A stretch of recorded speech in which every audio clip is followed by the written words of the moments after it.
Ladies and gentlemen, this is the main event. Fight fans worldwide, you've tuned into the #1 undisputed boxing podcast today. This is the Boxing Breakdown.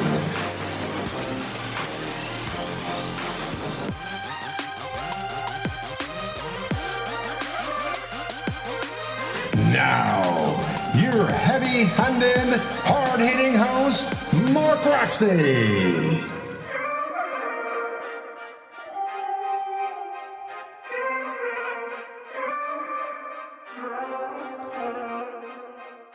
What's up, my friends? What's going on today? I hope you are having a blessed day wherever you are, wherever you may be. I'm delighted to be here today, and I will tell you that I am so excited for the upcoming several upcoming months of boxing. It's going to be outstanding, and I know that you are all excited about it as well. And today we are going to have professional boxing judge Harold Hunt, and we're also going to have Paul Haberman, Esquire, boxing attorney, who will be joining us, and we will be breaking down the Canelo Alvarez saga. Okay, we're going to break it all down for you, and it should be quite an interesting breakdown. So we're calling this episode The Judge, Counsel, and Jury. And that's because we have my good friend Harold Hunt, the judge. We've got my legal counsel, Paul Haberman, who's joining us. And, of course, you, the Boxing Breakdown fans, are the jury. And so I'm just delighted to have these folks in today. So without further ado, let's see if I can get Harold Hunt to join in on this episode. Okay, so let's go. Let's get this thing started. What's up? Is this Harold Hunt? Yes, it is. What's up? What's going on, I'm here. man? How are you? I know you're here. I'm very, very thankful that you are here. What's going on?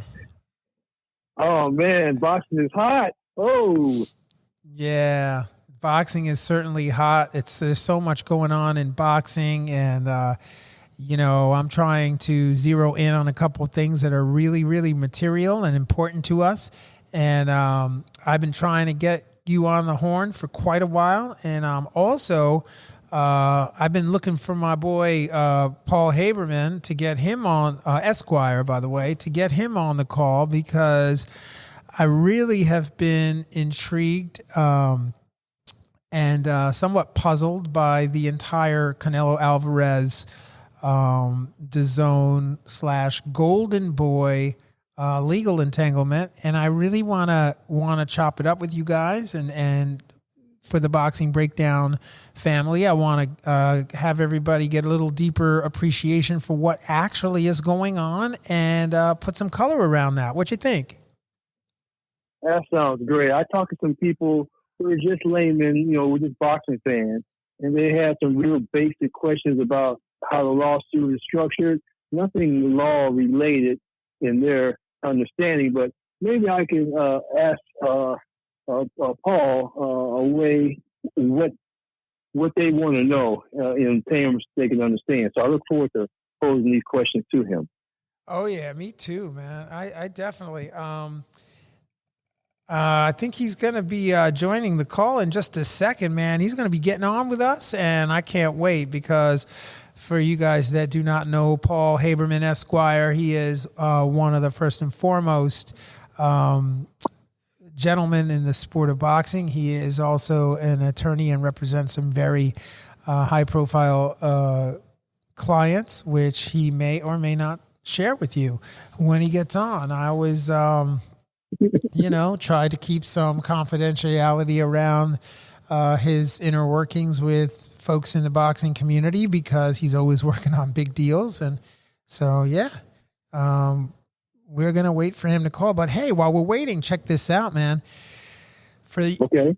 you know that we are on the eve, my friend, of Vasily Lomachenko against Teofimo Lopez. Yeah. Stand by, bro. I'm going to add Paul Haberman. My boy's coming on the call right now, so stand by 1 second. And All right. let me see. Hey, is this Paul Haberman, Esquire? Mark, how are you? I'm good, brother. I'm good, man. I've got my man Harold Hunt on the call, and I am super excited that you're with us. Happy to be back. Listen, Paul, I was just telling before you jumped on, I was just telling Harold Hunt that this is the eve of the Vasily Lomachenko and Teofimo Lopez card. It's finally here. Yes, sir. Yeah. So what do you think? What do you think? Give me some predictions. What's your feeling, Paul? This is an interesting one. I mean, it's hard to pick against Lomachenko for obvious reasons on the one hand, but he's just such an impressive roster where even if he hasn't been winning cleanly or as cleanly as he has historically, he's still beating world level, elite level types almost every time out in his career. At the same time, I mean, Lopez is starting to look like one of those guys that no matter how many ways you could figure one guy could do this or that to him, he's got this pop in the way he places punches that makes it really difficult to count him out altogether. Comey should have been a lot tougher a fight than it was. Yeah. He just aced him. So I mean, I'm inclined to say Lomachenko finds a way, maybe gets defensive if he tastes some of the Lopez signature, pop early, but I can't say it's in the bag, and I guess that's what makes it a compelling fight tomorrow. Okay. What do you guys think? Yeah, that's an interesting commentary. I still don't. That wasn't definitive, but that's okay. I mean, it's okay if you're not definitive. You're kind of like straddling the line there. I felt that. And so, Harold, who do you got?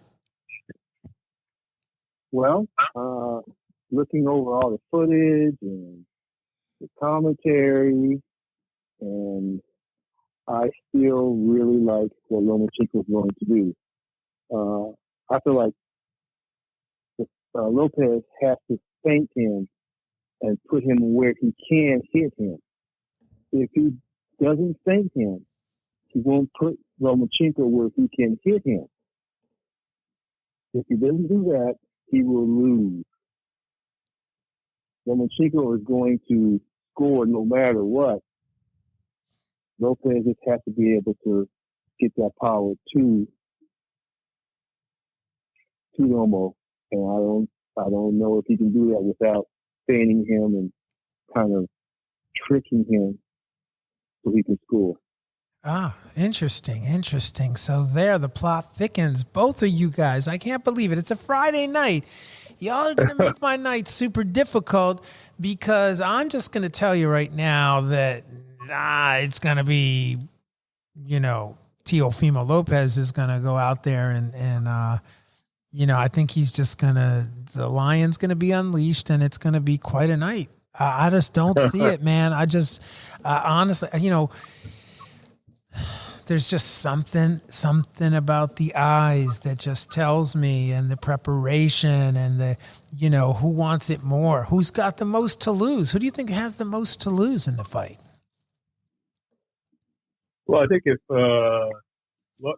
Lomachenko, just based on age and the expectations for him, no matter how solid a talent Lopez is. I mean, Lopez, it could almost be like Canelo Alvarez facing Mayweather a couple of years ago. It's like, well, he's clearly got talent, but maybe it was a little too early against too big a talent, and you can write it off that way as long as he doesn't get absolutely lit up. Whereas Lomachenko, people would be like, oh, he's slowing down.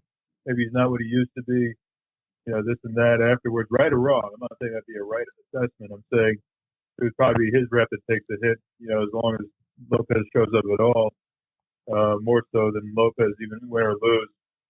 So, wow, that'd be my.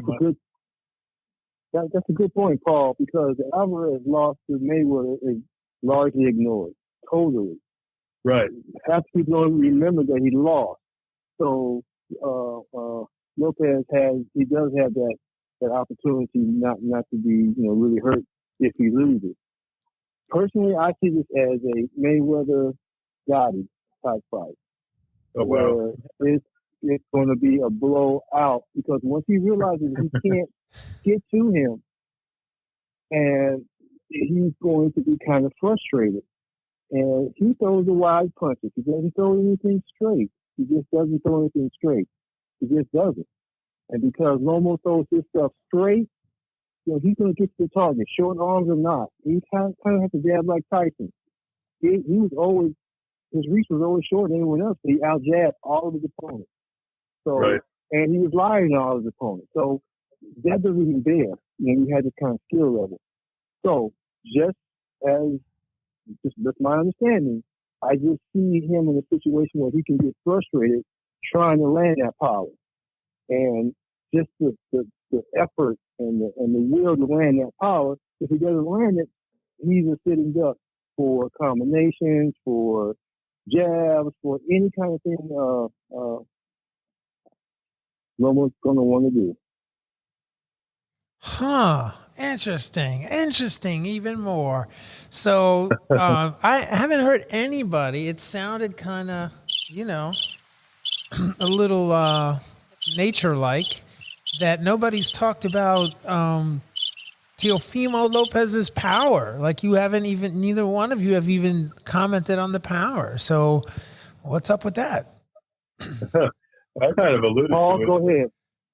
I kind of alluded to it, but and I think Harold did too. Talking about the Gatti comparison. I mean, Gatti had a lot of pop, but it didn't matter against somebody as uncanny a talent as Mayweather. If we're drawing the comparison between Mayweather and Lomachenko, someone's like, yeah, he's got the power, but what's he going to do with it? If he can't throw it right and can't find him, can't land flush. So there isn't a scenario here for either one of you. We're going to move right along here in this boxing breakdown because we're about 24 hours away from finding out the truth in this. And, we can speculate all day long, but, tomorrow is showtime. And the business has been taken care of. And what's left to do is to get out there and one person against another person and show who's got the medal. And tomorrow night, 7 o'clock, right? 7 o'clock Eastern Standard Time. 7:30 is on the card, and then at 10 o'clock you have a welterweight fight, and then you have their fight. So they should get in there. If the other fight goes the distance around 11 o'clock. Right. If the 10 o'clock first fight goes the distance, they'll come in at 11. Right. And which is a pretty good time. College football will be over, and people can tune in, and boxing can get a huge market share. Oh, yeah. And it's going to be on ESPN regular, right? Regular ESPN, and it's going to be on ESPN Plus as well. And it is brought to you by Top Rank, right? And so Bob Arum's Top Rank, it should be an outstanding card, and y'all should tune in if I can get this cast up. If not, you're going to be hearing this after the fight already happened. So we're going to see. It's going to be a fun listen for y'all Boxing Breakdown fans out there. And the reason I brought you two super talented individuals together is because I really wanted to get into the Canelo Alvarez, DAZN, and Golden Boy, lawsuit. I really wanted to get into that, and I wanted to talk about it and really break that down for our listeners. And I thought, what better people to have on than Paul Aberman Esquire and the judge, Harold Hunt. So that's what we're going to do. And I want to hear what you guys think about this. You've obviously heard that Canelo Alvarez, Sal Canelo Alvarez, is suing both parties. He's suing DAZN and he's suing Golden Boy. And I just want to know what you guys heard about that. Paul, of course, you are learned in this situation. I've got some questions that the regular fight people, who can't really read, that type of document or understand this or that. So I put together some questions and some understanding that we have as laymen, and maybe we can kind of clear it up and make it easy for us to understand. So while we're sitting at the bar watching the fight, and if Canelo comes up, some people can actually, Harold, have an idea of what they're talking about. Harold, just so you know, Paul and I, we've spent an hour talking about this. We already spent 1 hour having this conversation, and Paul has no, I'm just saying, like, we pre the podcast, for the listeners out there, I'm just being super transparent because that's how I roll. That's who I be. And I'm just saying, Paul and I we chopped this thing up, and there's so much color around this thing. And the one thing I wanted to say for y'all listening out there is that the contract, was there's three people involved, three parties involved. One is DAZN, right. Eddie Hearn, it's DAZN. The second one is Golden Boy and Oscar De La Hoya, and I believe that it's Golden Boy and Oscar De La Hoya separately that are being sued, and then also Canelo Alvarez is the person who filed the complaint. So, Paul, give us a background on this. Well, I think the big takeaway, the big question from this case, and which is fundamentally about DAZN apparently not being willing or able or what have you to pay out what they represented they would to Canelo under their mega deal with him. It was only about a year or two ago that was signed. I mean, it just seems like they bit off a little more than they could chew potentially, and I guess there's an open question of whether DAZN, when it was such a hot concept and when it was getting started, was able to fully appreciate that or not when it was signed. And certainly with the wild card on top of that, you could say whatever about the actual success versus the projected success of a new platform for top shelf boxing, but there's also obviously the pandemic angle, and I think it's on top of that, and separated from any forces or projections that might be out of their control. You and I had touched on this. The question of, honestly, how many people in that weight range justify Canelo getting that kind of money every time he fights? And if their views or downloads or whatever don't justify it, I mean, you could see how these fissures could have started to happen with all these factors. Well, yeah, I mean, just to touch on that point there, Paul, you've got in the WBC, you've got Jamal Charlo, right? You got Jamie. Excuse me, I think Jamie Munguia is in. Jamie Munguia is there. Sergey Devenchenko, Liam Williams, Kamal Seremeta, right? These are the guys that you have. Oh, okay. You've got Chris Eubanks, right? Carlos Monroe, Sergio Martinez. How he's ranked in there, I'm not quite sure. But I don't see anybody. Like, there isn't anybody, not in the WBC, WBA, IBF, or WBO, that could really produce the kind of fight that would be worth $40 million. Am I wrong? Well, definitely not. And again, the other comparison I drew for you last time, the hypothetical, and I'm curious what Harold would think about this. If you replace Canelo, in the time of his contract, and say Mike Tyson got this DAZN contract during his prime, would he be able to justify it? The answer would seem to be a lot more conclusively, at least would be closer to justifying it than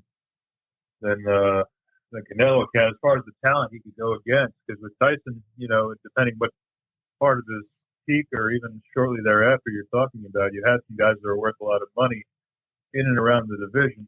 Holyfield, Bo, Lewis, Foreman, Moore probably wouldn't have lasted over a minute with them, but nonetheless, he had that reputation coming up from light heavyweight and won a title at heavyweight as a solid technician. Probably Michael Spinks, which actually did happen. And a number of marquee ones. Biggs was a gold medalist. So I mean, there's a number of guys you could say, even if you prorate the money for late 1980s, you could say, well, Tyson could have justified something like that. But this weight range just doesn't seem to have that many at this point in time. Doesn't seem to have that kind of talent that would demand this staggeringly large number per purse.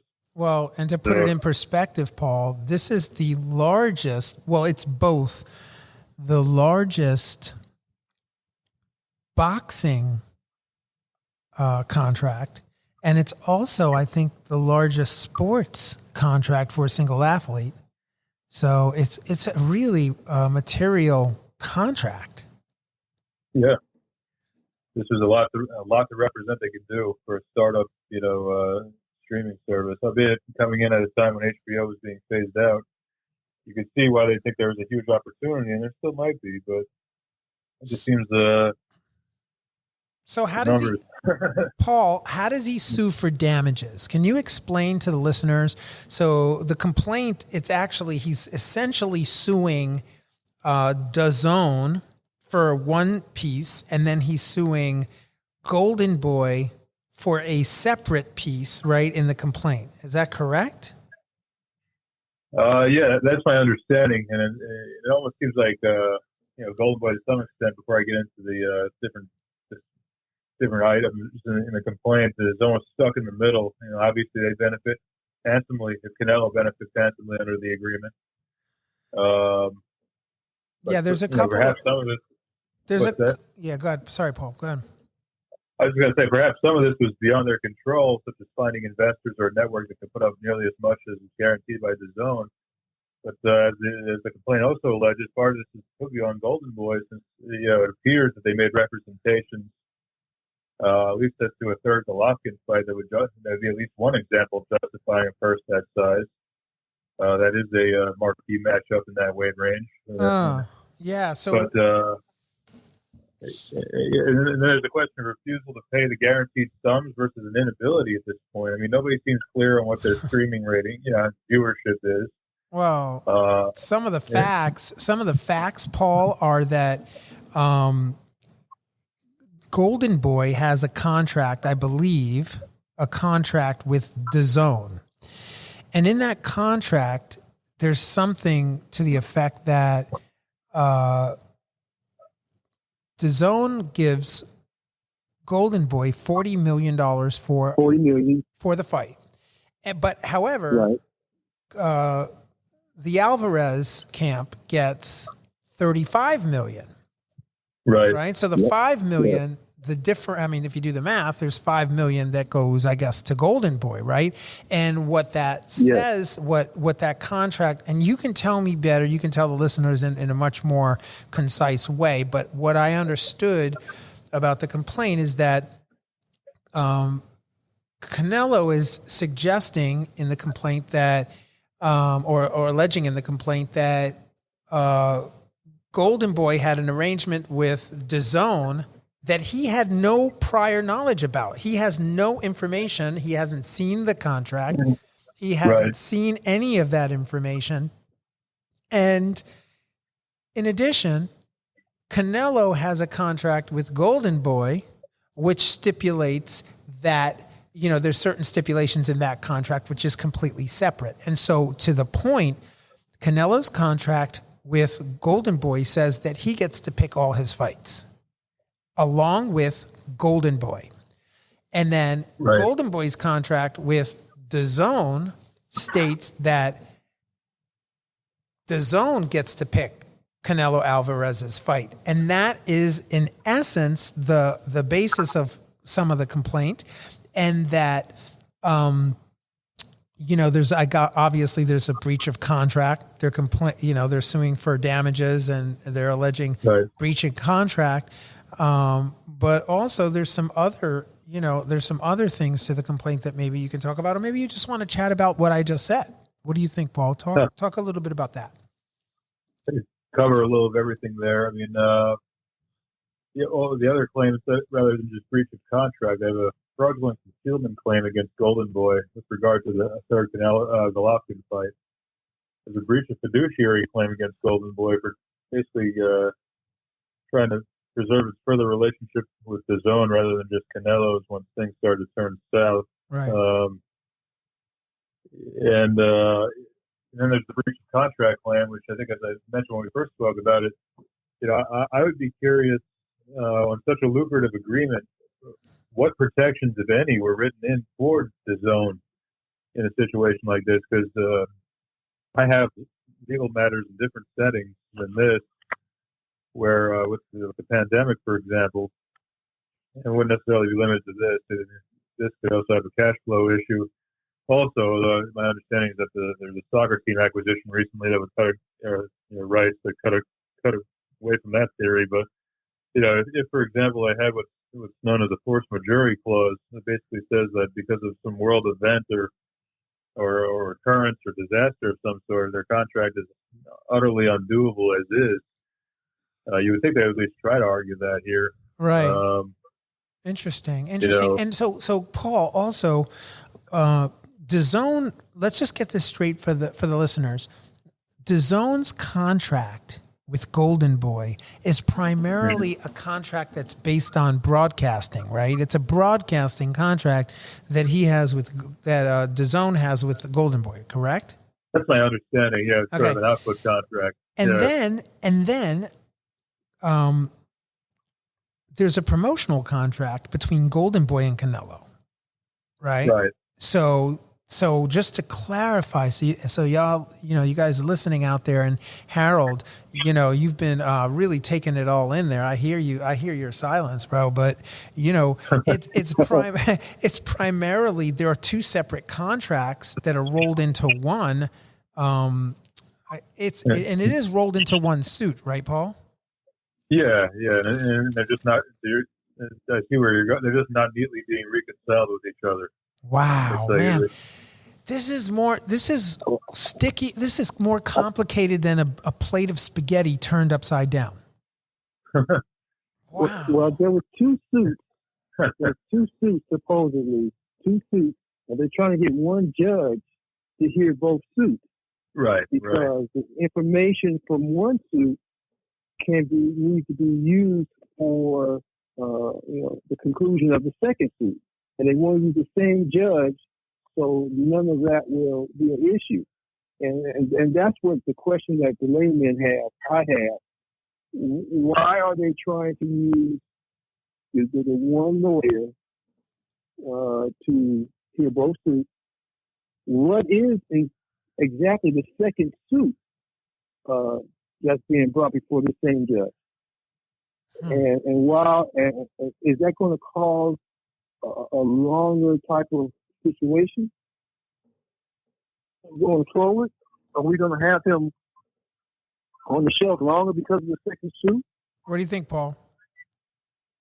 Well, I think the law school answer to why these cases would be rolled together is what's known as the common nucleus of operative facts. But just to break it down into normal speak, essentially, Golden Boy's problems with Canelo arise from the zone's problems with paying Canelo, and then because the Golden Boys represent responsibilities to Canelo that aren't necessarily obviated by the zone agreement. So so because a lot of it turns on what went wrong here, if anything, with the zone agreement, that's probably why they're trying to slam them together into one claim. So in the one lawsuit, because it's almost like once you figure out what's there, you could, whether it's in mediation or trial or the court can actually sort this out on summary judgment, at the end of depositions and everything. it's all relating to what's going on here with the zone. Why can't I get my money as promised from the zone? And what's Golden Boy going to do about me not getting the money that I was promised from the zone? So Canelo, and what are they? Paul, Canelo hasn't even gotten a copy of the contract. I believe he has not even actually seen a copy of the contract that Golden Boy has with DAZN, that it has not been produced. So what about that? Mark, you're gonna get me to say the thing that that I usually like to say here. Fighters getting enough money sometimes I have a tendency to just be happy to be there, and you can't be.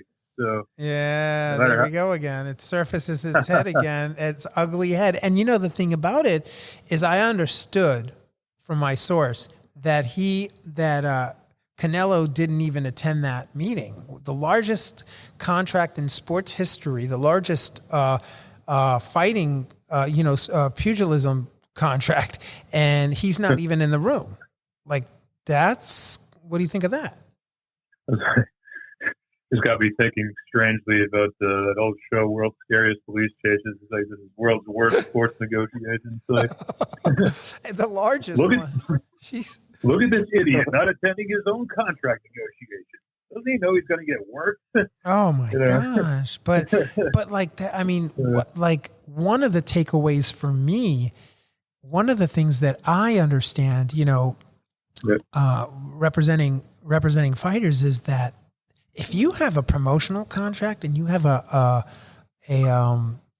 broadcasting contract, and those contracts are separate with two separate entities, that contract better be exactly the same, Paul, given to both two parties. There has to be linearity. I mean, the same thing with a management agreement and promotional agreement.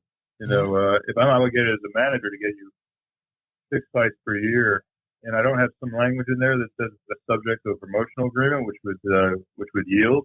Right. You're right. I could still be on the hook for 6 fights a year, even if your promotional agreement calls for 4.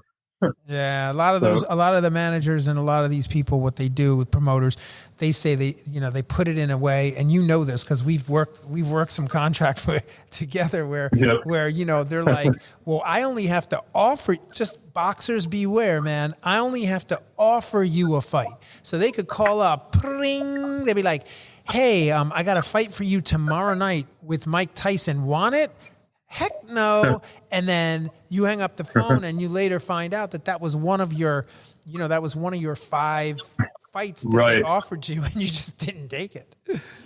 Well, yeah, I went to an arbitration on that a couple of years ago because this one promoter claimed he was offering ample number of fights per year. When it came down to the documentary evidence that these were even really there versus this promoter just looking at BoxRec and saying that would be a nifty fight. There just wasn't there. So what turned into a large demand for a release, the arbitrator ultimately told us both to go jump in a lake. Nobody's getting any money, and the contract's terminated. Why doesn't that surprise me, man? Why? Nothing surprises me anymore. It's just like I would expect that. I mean, I've seen. Well, we won't even get into that. That's another podcast. But I've seen some contracts, man, that are really. I've actually had some contracts come to me, and I'm like, man, does this guy think I'm just like that? He thinks I just like I don't know my ABCs, I guess. And it sometimes it's a little alarming, that. Yeah. So no, but here's the thing. I was thinking about this. What do you two think? Actually, I want to ask Harold because I want to make sure Harold didn't fall asleep on me over here. Harold. I just recaffeinated, so yeah, go for it. Harold, where you at? You there? Yes, I'm here. My brother. Okay, so listen, I got to ask you this question. What do you think about Canelo Alvarez fighting Jermall Charlo at 160 for cha-ching, $40 million? What do you think of that fight? The money seems fair. I don't know if Charlo can generate a good promotion with Alvarez to really justify that. I'm sure they can manufacture and get it there, but initially, I don't think. I guess that's the best opponent, but I don't really understand or I don't really like that. Yeah. You don't I like think, that fight for who? For Alvarez. Well, in the WBC, Jermell Charlo is number 2. He's right. I mean, actually, he's not even number 2. He's the man. I guess he's the mandatory. Is that right, Paul? I think that I don't know off the top of my head. I think he's a mandatory. Well, I really don't like it for him because I think he can be better than Charlo at this point. And I think, Andre would be great. I think one of the guys from across the pond would be good, Billy Joe. Those type of things when you have entire countries and continents behind the situation, generate that buzz, generate that money. So you're thinking that Canelo. Canelo, if you're listening to this cast, I'm going to send this to you, and at the Boxing Breakdown, you're going to get it, right, Canelo? When you get it, if you hear this, I want to know what you think about flying over the pond to fight some guy over there, some guy that. What do you think of that? Let me know. Hit me up if you like that idea. If you think that as long as you get your 40 mil, you'll be okay with flying over the pond or wherever you have to go to get the 40 mil. I mean, I guess I would be okay for 40 mil. I mean, I'd fight in a barnyard. I mean, wouldn't you guys? Yeah. Well, the biggest fight that can be made now is still Fury and Joshua. Overseas, that's the biggest fight that can be made right now. Is over right, there. Bar none. And that's because of the continent. The entire continent will be focused on that. Well, it's also because it's the heavyweights. Yes, but Canelo can take his cachet over there, along with the continent. As I said earlier, I think it'll do the numbers. I just don't see who he fights. Who do you think he fights over there? Billy Joe. Saunders? Saunders could be a good one. Yeah. You think that's a $40 million fight? I think it's to complement Harold's point. I think it's the closest thing to a $40 million fight he probably has out there. So why isn't the DAZN just like, going into arbitration and saying, okay, look, we're going to give you a 40 mil. Give us some time. Here's your next 40 mil. We got this fight. We want you to fight, the guy from over there. Billy Joe Saunders. Yeah, I know it's Billy Joe Saunders, but really he's just from over there. He's from over on the other side of the pond. I mean, I just don't see how you build that fight. Like marketing, I'd rather see the Charlo fight.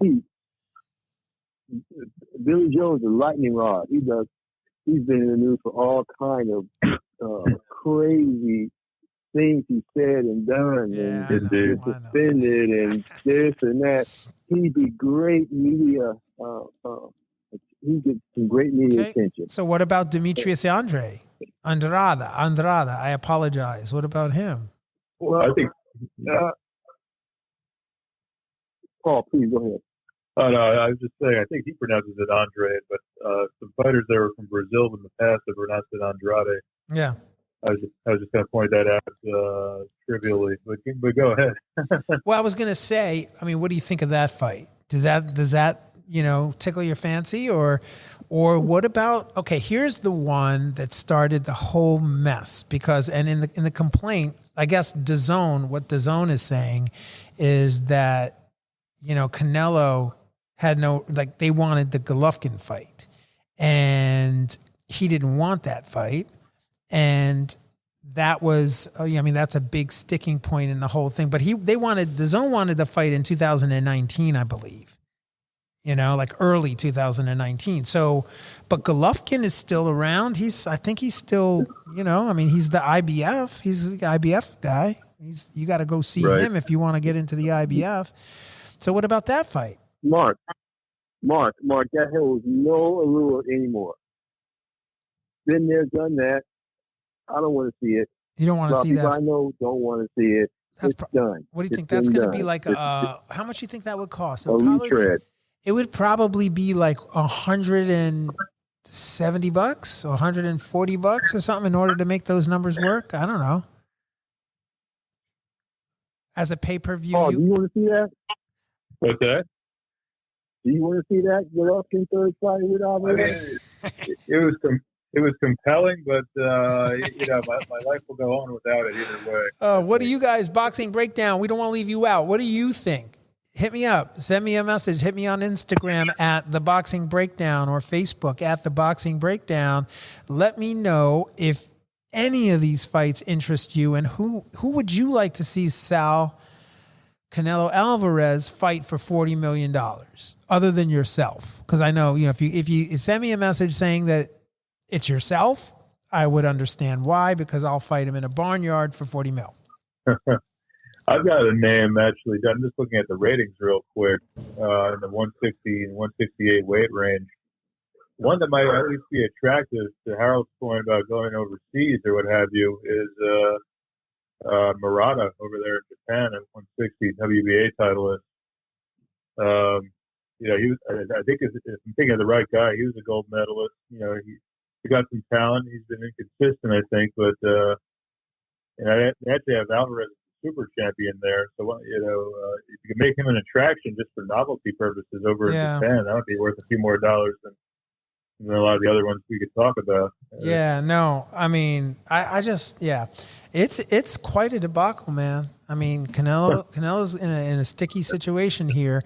And the other thing is, I believe that the suit is for damages. And so do you think the onus is on Golden Boy as the promoter to actually find him another broadcasting partner and another place to fight, or how's that going to materialize?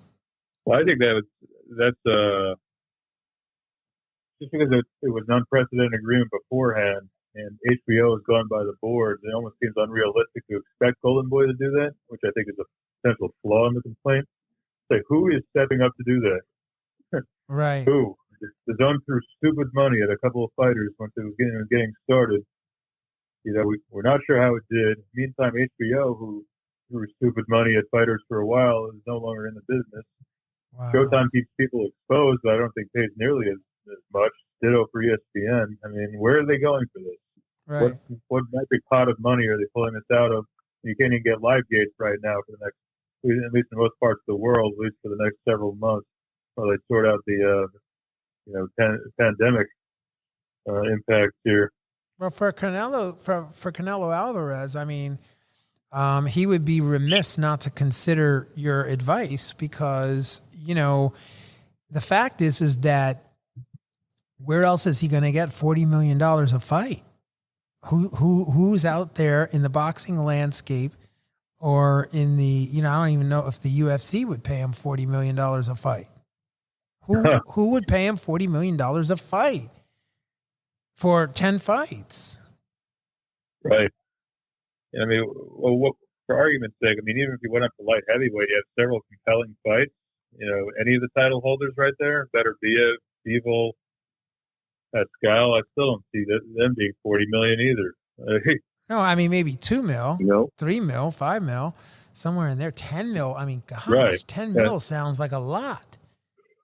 I mean, on the heels of a pandemic, $10 million. I mean, first of all, who even has $10 million when you don't have the live gate? So even, fighting over the pond on the other side, you're not going to pack 80,000, 100,000 screaming fans into Wembley Stadium. I mean, that's not going to happen. Not right now. Right. It's not going to happen. They're trying to do that, They're trying to put that together for a period in For the big future. guys. Yeah. In 21. Yeah. Yeah, but why doesn't Canelo Alvarez think about the future like that? Why does I'm not jamming him. Look, God bless him. He's in a very powerful position as the plaintiff, right? Yeah. Yeah. So he has the plaintiff. He's in a great position to say, hey, listen, man, you promised me this money. You promised me these fights, and I'm not getting either one of them. And I'm right here. I'm ready to go. And you're causing a hardship, by promising me these things and not being able to deliver. But unlike the Andre Ward situation, where He wanted another promotional person involved, and Goosen said no. And he lost that. And then he tried arbitration twice, and he lost that. And he tried to say that the money was misappropriated, and he lost there. Right. And he set out a lot of time because of that. And it was only taken care of or finished when Goosen died. Because Goosen's last words supposedly were, keep Andre Ward out of the ring. Right. That's what he wanted to do. And he passed, and they put together a document that allowed him to get out. But the whole thing was, just like you said, he had so many years he had to fight, but he was hurt for 2. He wanted to get out in 7. And Goosen said, hey, you've been down for 2. You owe me 2 more years because you were down for 2. That was the whole crux of the whole situation. So, and then that differs from the Mikey Garcia lawsuit, where Mikey wanted more money. He was forced to sign a contract, and then he saw the contract was in error, and he wanted more money. So he set out and went back and forth. Wow. And eventually, but he lost years of his time, of his prime because of that, and they just let him out because they were tired of fighting. So this lawsuit is completely different because this is, you owe me money, and you're not paying it. So I tried to compare the 3 to find some correlations, but I really couldn't find. What I had to find was time out of the ring. And that's what concerns me about Canelo. Right. How much time is he going to be out of the ring concerning you two? We know Ward lost a lot of money on the table because of that. We know Mikey is scrambling to get his now because of his situation. So how's Canelo going to deal with this, being out of the ring, not being able to fight? Is he losing his pride? Is he losing his will? That money can corrupt you. You don't want to train anymore. Why? What for? So those are questions I have. I mean, the money he already has. So those are questions I have. And, most fans, I hope the boxing fans, we want to see him in the ring. What are our chances of this thing being taken care of where we won't talk about him in the past? Right. Yeah, no, he's on the precipice at this point of a career-defining negotiation here. And Paul, if you were in the driver's seat as lead counsel on this case, what would you do? That's an interesting question. First, as lead counsel, hopefully I'd have all the operative contracts so I could figure out what's realistic to expect as far as outcome and manage his expectations. Because again, you're dealing with an unprecedented level of income that was being guaranteed here, with all sorts of impediments in place now. Again, as we've touched on, but I always say to my clients, I go as hard as you want to go. We obviously the attorneys have the strategy and the legal know-how, but usually the client has the super objective, and as long as that's rational, that's what you go with. And if the super objective is really to get every penny that he was promised, I mean, this could be a long battle because it just may not feel realistic, or they maybe rather would fight him over it for a year or 2 and spend a far less money than they're spending to pay him per fight. To say that this is either impractical or should be modified, or wait to see what a mediator or arbitrator has to say, when they or a judge when they weigh the circumstances. I guess to answer my own question, I mean, maybe part of here's the problem here. A lot of times when you're a plaintiff and you're coming at somebody in a monetary dispute, sometimes you could win simply by bleeding them and making them work on the defense. Here, however, there's no bleeding to Zone and Golden Boy necessarily, because bleeding would mean that you're conceding to spending $35 million per fight. That's an awful lot of legal fees to get to that point. So why not fight it right now and see if it could be modified in some way or fashion? If I'm defense, if I'm plaintiff, I mean, that's why I say I'd like to see the contracts and try to manage expectations based on those circumstances. But there's no bleed here. No amount of money is going to equal in legal fees is going to equal one of his fights anytime soon. Right, So, right. And I mean, look, he could probably spend about 30 mil on legal counsel, because the fight that he had with Gennady Golovkin back in 2008, I believe he only got like a $5 million purse for that, guaranteed purse. I mean, he might have made more, but I think his guaranteed purse was $5 million. Right. So, I mean, think about it. 35 mil per fight, right? When prior to that, he was only getting 5. Yeah, I mean, look, if I'm the zone or Golden Boy, I'd say to my counsel, here's 100,000, 200,000. Make this guy suffer for a year or two while we sort this out. Wow. And put him on the shelf. So, yeah, man. That's hardball right there. Yes and no. I mean, like I said, the number is so lofty. What do they have to lose by taking that approach? Right. Right. So, exactly. Yeah, man. So meanwhile, would deprive of his skills in the ring. Unfortunate but true. Yeah, that's the flip side. I mean, maybe Golden Boy and DAZN get some pushback as they lost their marquee talent. That could be the intangible to bring to the table for something on the higher end at some point. To counter my own point. Right. Say, well, Golden Boy, who comes after Canelo that you're actually going to make DAZN money with in this deal?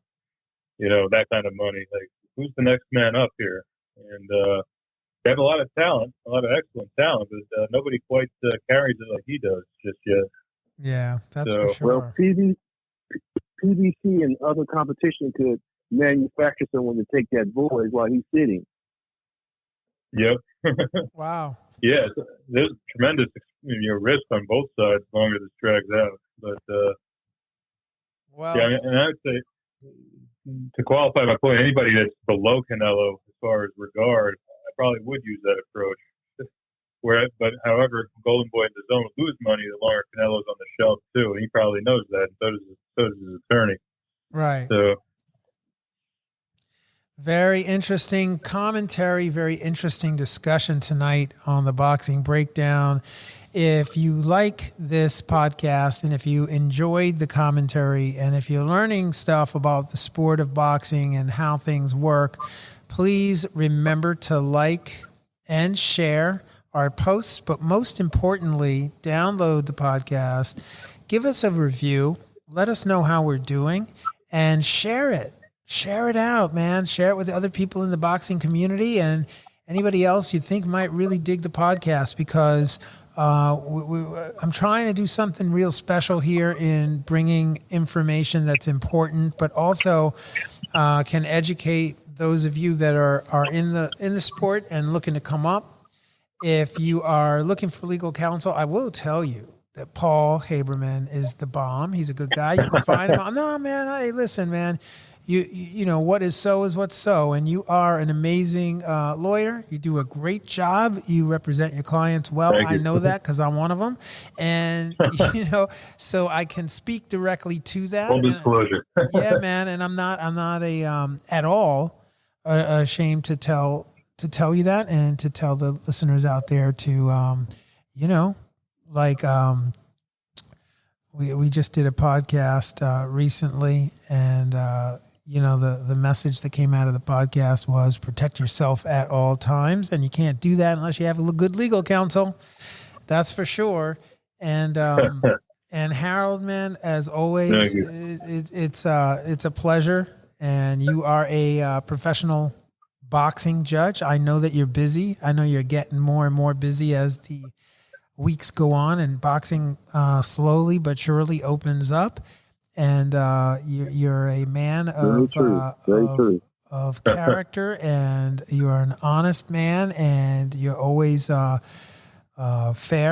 and impartial. So those are good qualities. And I just want to thank you too for being on the program tonight and chopping up the Canelo Alvarez lawsuit. And I really do look forward to having both of you on the program in the future, because you guys are outstanding guests. Thank you so much. Paul, I want to thank you for your insight. It was very clear, and I'm sure the people listening to this podcast will have a good understanding now. Because I definitely do. Thank you. Thank you, and good hearing your insights as well. I can't possibly bring that angle that you have from having to size up all these fights for a living. I just do that in the courtroom, size people up. You're doing it in the ring, and it shows differential shows. You got some nice insight. Oh man, Thank you. You guys are awesome, man. And with that, we like you too, Mark. Thank you guys. I know we you let do. you out of there. I know you, you Mark. do, brother. I know you do, and I appreciate the love. I really do, and I appreciate the love from the fans out there. Thanks for listening in on another episode of the Boxing Breakdown. And with that, I wish you all peace, love, and happiness. Till the next time. This is your host, Mark Roxey, and I'm out.